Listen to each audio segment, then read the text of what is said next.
जय श्री कृष्णा। कैसे हैं आप सब लोग। सावन मास यानी कि श्रावण मास का ये आखिरी सप्ताह आने वाला है 12 तारीख से लेके यानी सोमवार से लेके 18 तारीख तक। तो अब ये सप्ताह हमारे लिए कैसा जाने वाला है, क्योंकि सावन मास का ये आखिरी सप्ताह है और इसी सप्ताह में यानी इसी वीक में काफ़ी त्यौहार भी पड़ेंगे। तो चलिए स्टार्ट करते हैं मेष राशि से। मेष राशि में देखते हैं कि ये जो पूरा सप्ताह है कैसा जाएगा। देखिए, सूर्य आ रहे हैं पंचम भाव में और वहीं पर बुध और शुक्र भी मिलेंगे। तो ये हफ्ता काफ़ी विशेष होने वाला है, क्योंकि आर्थिक दृष्टि से ये काफ़ी अच्छा रहेगा जो सप्ताह है, क्योंकि आर्थिक दृष्टि से ये काफ़ी मजबूती लेकर आ रहा है ये सप्ताह। और आपके जो रुके हुए काम थे या कोर्ट कचहरी से आप परेशान थे, वो सारे काम बनते हुए नजर आ रहे हैं। बस ओवर थिंकिंग से आपको बचना है, क्योंकि आप बेवजह बहुत ज़्यादा सोच रहे हैं, जिसके कारण एंग्जाइटी बढ़ सकती है। अदरवाइज ये पूरा हफ्ता स्वास्थ्य के हिसाब से अच्छा है, बस ओवर थिंकिंग नहीं करनी है। दूसरा, आपको थोड़ा सा ये ध्यान रखना है कि कोई आपको चीटिंग ना कर दे, यानी कि आप अगर लेन देन का कोई काम करते हैं तो वहाँ कोई धोखा ना दे जाए, इस बात का ध्यान रखना है। अदरवाइज ये पूरा सप्ताह आपके दाम्पत्य जीवन के लिए भी अच्छा है, पैसों से रिलेटेड भी अच्छा है, और यहाँ तक आपके रुके हुए काम भी होंगे। नई जॉब या नई अपॉर्चुनिटी आपको ज़रूर मिलेगी। उपाय के लिए आपको मंगलवार के दिन हनुमान जी को चोला चढ़ाना है और साथ में बजरंग बाण का पाठ करोगे तो बहुत अच्छा रहेगा। अगर वृषभ राशि की बात करते हैं तो रुके हुए काम आपके बन जाएंगे, क्योंकि सूर्य आपके चतुर्थ भाव में आ रहे हैं। वहाँ पे सूर्य के साथ बुध और शुक्र भी होंगे। तो कहीं ना कहीं जो रुके हुए काम थे आपके, माता से विवाद चल रहा था या पिता से अनबन चल रही थी, वो भी काम होंगे। रुके हुए काम आपके सारे जो पुराने पेंडिंग थे वो सारे काम होने वाले हैं। सुखों में वृद्धि होगी। बस आपको गले से रिलेटेड दिक्कत हो सकती है, यानी कि इन्फेक्शन का कोई इशू हो सकता है। स्वास्थ्य में बस इतना ध्यान रखना है, वरना बहुत अच्छा टाइम जाएगा। एनर्जी लेवल काफ़ी हाई रहेगा। स्टूडेंट के लिए भी बहुत अच्छा समय है। 16 तारीख के बाद तो वो जिस काम में भी हाथ डालेंगे वो काम आप हो जाएगा, मतलब 16 तारीख के बाद बहुत अच्छा टाइम जाएगा। आपको उपाय क्या करना है, आपको महालक्ष्मी की पूजा करनी है और छोटी कन्याओं को कुछ सफ़ेद चीज़ों का दान करना है। मिथुन राशि की बात करें तो मिथुन राशि में सूर्य कहाँ पर है, सूर्य तीसरे भाव में जाएंगे। अब तीसरे भाव में, तृक भाव में सूर्य जाएंगे, वहाँ पर आपको सूर्य के साथ बुध और शुक्र भी मिलेंगे। यानी कि आपकी यात्राएं जो अटक रही थी, यात्राओं में जो आपकी परेशानियां आ रही थी, वो यात्राओं से आपको लाभ मिलना शुरू हो जाएगा। पड़ोसियों से अनबन जो चल रही थी वो सब सही हो जाएगी, और यहाँ तक कि आपके जो छोटे भाई बहन है वो भी आपका सपोर्ट करेंगे। यात्रा में आपको लाभ के साथ साथ आपको अच्छा भी लगेगा कि बहुत दिनों से आप कहीं निकले नहीं हैं, तो वो सारी चीज़ें आपकी अच्छी होंगी। दूसरा, आपकी एनर्जी लेवल काफ़ी हाई रहेगा। तो लेकिन ये ध्यान रखिए कि आप बहुत ज़्यादा ओवर एक्साइटेड हो जाते हैं, जिसके कारण थोड़ा सा काम बिगड़ सकता है। तो कोशिश करिए थोड़ा ठहराव से चलिए, और यात्राओं से लाभ तो आपको है ही। माता पिता से जो नहीं बन रही थी वो भी आपकी बनने लगेगी। पुरानी जो बीमारी थी उससे भी आपको मुक्ति मिलेगी। यानी ये पूरा जो हफ्ता है आपको बहुत कुछ दे के आएगा। अब आपको उपाय क्या करना है, गाय को हरा चारा खिलाना है और गणपति जी की पूजा करनी है। अब चतुर्थ राशि कर्क राशि को लेते हैं। तो कर्क राशि में जो सूर्य है वो दूसरे भाव में है। देखिए, दूसरा भाव धन भाव होता है, कुटुंब भाव होता है। अब कुटुंब में कोई अनबन तो होगी, क्योंकि ऐसा होता है ना, सूर्य वहाँ आके कुछ ना कुछ अवरोध पैदा कर देते हैं। यानी कि आप एकदम स्ट्रेट फॉरवर्ड हो जाते हो, जिसके कारण कलह हो सकता है। उसको थोड़ा सा वाणी पे कंट्रोल करना है। अन्यथा नई अपॉर्चुनिटी आपको मिलेगी, धन में बढ़ोतरी होगी। धन से रिलेटेड जो भी आपके पुराने काम अटक रहे थे वो काम आपके होने लग जाएंगे। और यहाँ तक कि आपको बहुत दिन से लग रहा था ना कि ये मन नहीं लग रहा है या कहीं घूमने नहीं जा पा रहे हैं, उसका मौका भी आपको मिलेगा। धन में बढ़ोतरी है, पुराना धन भी अटका हुआ आपके पास आ सकता है। बस दाम्पत्य जीवन का आपको विशेष ध्यान रखना है, वहाँ कुछ अनबन जरूर हो सकती है। अदरवाइज पूरा हफ्ता अच्छा जाएगा।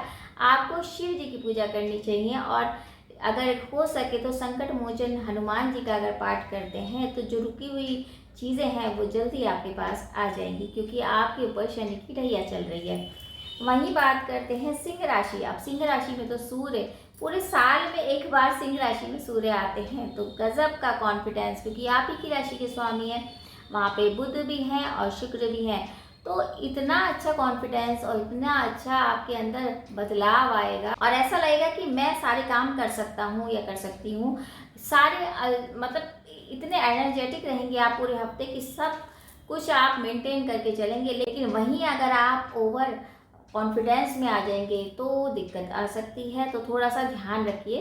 अदरवाइज पूरा हफ्ता बहुत अच्छा जाएगा क्योंकि सिंह राशि के स्वामी वहीं पर आएंगे, तो आपके जीवन में बदलाव आएगा। नई जॉब के साथ साथ आपको नई अपॉर्चुनिटी, तरह तरह के काम करने का मन करेगा, सब कुछ अच्छा जाएगा। तो आपके लिए ये हफ्ता बहुत कुछ लेके आ रहा है। तो इसमें आपको थोड़ा सा ध्यान ये रखना है कि माइग्रेन का इश्यू ना हो जाए, तो ज़्यादा ना भागदौड़ नहीं करनी है। बहुत अच्छा टाइम वैसे ही है, तो इतना ओवर एक्साइटमेंट में अगर आप भागदौड़ करोगे तो दिक्कत थोड़ी सी आ जाएगी। आपको उपाय क्या करना है, आपको सूर्य पे जल देना है और आदित्य हृदय सूक्त का पाठ करना है। कन्या राशि, देखिए कन्या राशि में जो सूर्य हैं वो जा रहे हैं व्यय भाव में। तो देखिए व्यय भाव में ना थोड़ा सा नुकसान होने की संभावना हो जाती है, आपके कष्ट मिल जाते हैं, बेवजह की फिजूल खर्ची हो जाता है, या व्यर्थ का भागदौड़ हो जाती है कि हाँ कोई काम भी नहीं बना और हम वैसे ही पूरा दिन घूमते रहे, इस तरह की सिचुएशन हो सकती है। लेकिन टाइम ठीक है, अगर आप थोड़ा सा मेंटेन कर लेंगे, थोड़ा सी पूजा जैसे मैं बताऊंगी वो कर लेंगे तो ठीक रहेगा। लेकिन अगर व्यर्थ में आप इधर उधर घूमते हैं, लेकिन अगर आप थोड़ी सी लापरवाही करेंगे तो नुकसान हो सकता है। जैसे कि धन से रिलेटेड कोई लेन देन अगर आप करते हैं तो बहुत सोच समझ के आपको लेन देन करना है, क्योंकि बुध की स्थिति आपका लग्नेश है और बुध की स्थिति के साथ ही सूर्य भी हैं, शुक्र भी हैं, तो वहीं चंचल बन सकता है। जल्दी से कोई काम खत्म करने की जगह आप हो सकता है आप मतलब काम को बिगाड़ दें, उस चीज़ का ध्यान रखिए।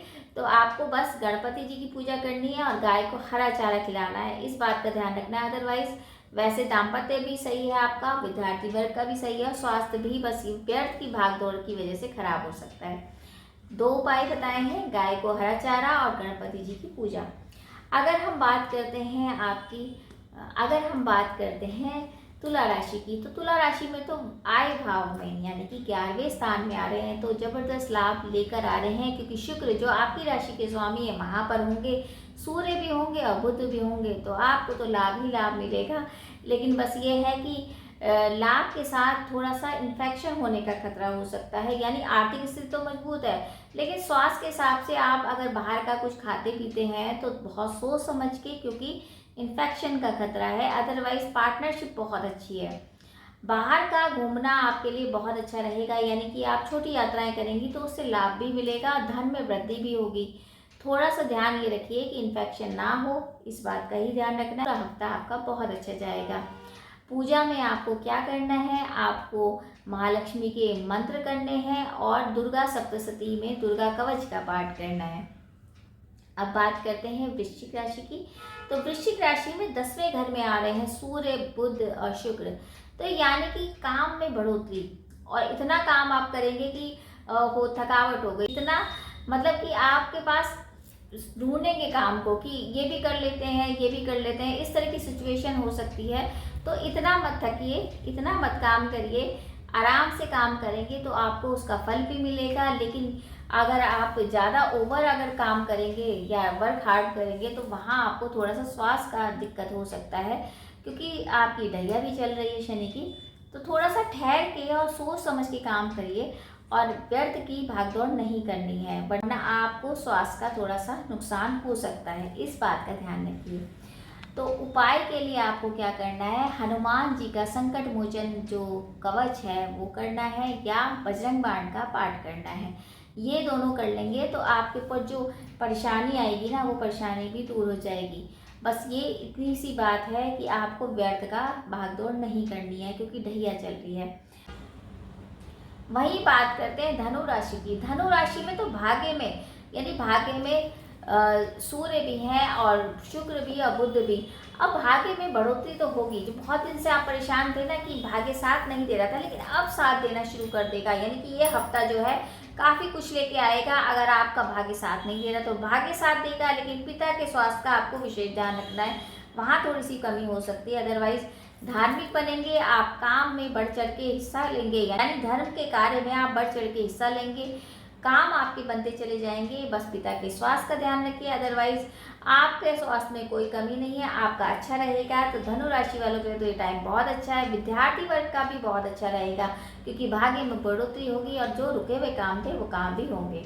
तो आपको उपाय क्या करना है, विष्णु सहस्त्र नाम का पाठ करिए, उससे बहुत अच्छा फल मिलेगा आपको। और दूसरा, पीली चीज़ों का दान अगर आप बृहस्पतिवार के दिन करते हैं तो अति शुभ रहता है। वहीं बात करते हैं मकर राशि की। मकर राशि में अष्टम में सूर्य, बुध और शुक्र, यानी कि कहीं ना कहीं तो डिस्टरबेंस है, क्योंकि एक तो उतरती हुई 7.5 है आपकी, दूसरा आपको ना छुपा हुआ कुछ ऐसा नज़र आएगा कि जैसे पुरानी बीमारी एकदम से अचानक से आपके पास आ सकती है, या आपको छुपे हुए शत्रु आपको सामने आ सकते हैं कि ये आप तो मित्र समझ रहे थे और वो आपको धोखा दे रहे थे। इस तरह की सिचुएशन हो सकती है। अचानक से चीज़ें बढ़ेंगी आपके जीवन में। ये हफ्ता आपको थोड़ा सोच समझ के, स्वास्थ्य के हिसाब से भी और लोगों से सतर्क भी रहिए। स्वास्थ्य के हिसाब से भी ध्यान रखिए और उन लोगों से भी सतर्क रहिए जिनसे आपको नेगेटिविटी लगती है, यानी जो नेगेटिव लोग हैं उनसे दूर रहेंगे तो ये हफ्ता आपके लिए अच्छा जाएगा। विद्यार्थियों के लिए भी थोड़ा सोच समझ के टाइम काटने वाला टाइम है, क्योंकि कहीं ना कहीं उनका माइंड लगेगा ही नहीं पढ़ाई में, और मतलब मन भटकेगा। वैसे भी उतरती 7.5 है, तो थोड़ा सा संभल के आपको चलना चाहिए। तो स्वास्थ्य का भी ध्यान रखिए और दिमाग में जो आप बेवजह ओवर थिंकिंग करते हैं उसका भी। तो आपको उपाय क्या करना है, शनि देव की पूजा करनी है और हनुमान चालीसा का पाठ डेली करना है। वहीं कुंभ राशि की बात करें तो कुंभ राशि में जो सूर्य हैं वो जा रहे हैं सप्तम में, और शुक्र और बुध, तो यानी कि दाम्पत्य जीवन में तो थोड़ी सी मुश्किलें आ सकती हैं। अदरवाइज आपका पार्टनरशिप में बहुत अच्छा रहेगा, क्योंकि कॉन्फिडेंस बढ़ेगा। आप लग्न को देखेंगे, सूर्य तो नेचुरल है, कॉन्फिडेंस में वृद्धि, बस ओवर कॉन्फिडेंस नहीं करना है। बाकी आपके काम में बढ़ोतरी होगी, धन से रिलेटेड कोई दिक्कत नहीं है, पर दाम्पत्य जीवन में थोड़ा सा संभल के चलना पड़ेगा। स्वास्थ्य के हिसाब से भी ठीक रहेगा, लेकिन ये है कि आपकी 7.5 का दूसरा चरण है, तो थोड़ा संभल के, क्योंकि ये हफ्ता थोड़ा सा मुश्किल वाला है और शनि जो है अभी वक्री चल रहे हैं। तो इस हफ्ते थोड़ा सा अगर आप ठहराव के साथ चलते हैं, धीरे धीरे सारे काम करते हैं, तो थोड़ा स्लो होके अगर काम करेंगे, क्योंकि शनिदेव स्वयं में बहुत धीरे धीरे काम करते हैं, शैन्य शैन्य कहते हैं ना शनिदेव को। तो अगर धीरे धीरे आप काम करोगे और सोच समझ के करोगे तो कोई दिक्कतें नहीं आएंगी। आप सोचोगे मैं ये भी कर लेता हूँ, या मेरे को ये कॉन्फिडेंस बहुत ज़्यादा इतना हाई होगा आपका, तो आप सोचोगे मैं ये भी, वो वहाँ थकावट हो जाएगी। तो स्वास्थ्य का ध्यान रखिए। आपको क्या करना है, आपको बूंदी के जो लड्डू हैं वो हनुमान जी को चढ़ाने हैं और शनि देव के मंत्र का जाप करना है। ओम शम शनिचराय नमः। इस मंत्र का जाप आप 108 बार कर सकते हैं। अब आती है अंतिम राशि, मीन राशि। अब मीन राशि में क्या है, देखिए मीन राशि में छठे भाव में सूर्य, बुध, शुक्र, यानी कि पुरानी जो बीमारी थी वो कहीं आपको घेर ना ले। शुक्र से रिलेटेड जो भी आपको इन्फेक्शन या यूट्रस का जो प्रॉब्लम या कुछ इस तरह से इंटरनल ऑर्गन्स का जो इशू था उसका ध्यान रखना है, और माइग्रेन का इशू को ना हो जाए, क्योंकि देखिए छठे भाव में सूर्य हैं तो कहीं ना कहीं है तो वो अपनी राशि के, लेकिन अब ये है सिचुएशन, एक तो 7.5, दूसरा छठे भाव में सूर्य, बुध और शुक्र है, तो कोई पुरानी प्रॉब्लम आपको घेर सकती है। अदरवाइज आपका आर्थिक स्थिति से तो आप मजबूत होंगे। यह हफ्ता काफ़ी अच्छा जाएगा आपका। कोई नया काम आप स्टार्ट कर सकते हैं। जॉब आपको नहीं मिल सकती है, उसका भी अच्छा रिस्पांस मिलेगा। कोई इंटरव्यू है तो वो आप क्लियर कर पाओगे। ये हफ्ता काफ़ी कुछ आपको देने वाला है कि बस ओवर थिंकिंग नहीं करनी है और अपने पार्टनर से बना के रखनी है। इतना वर्कलोड आपके ऊपर होगा जिसके कारण पार्टनरशिप में थोड़ी सी दरार आ सकती है, या आपके दाम्पत्य जीवन में थोड़ी सी कमी हो सकती है। उपायों के लिए आपको क्या करना है, आपको विष्णु जी की पूजा करनी है और पीली चीज़ों का दान करना है बृहस्पतिवार के दिन। तो ये तो था मेष से लेकर मीन तक की राशियों के बारे में, कि ये जो हफ्ता है, जो विशेष हफ्ता है, यानी कि 12 से लेकर 18 तक का जो पूरा हफ्ता है, ये कैसा जाएगा।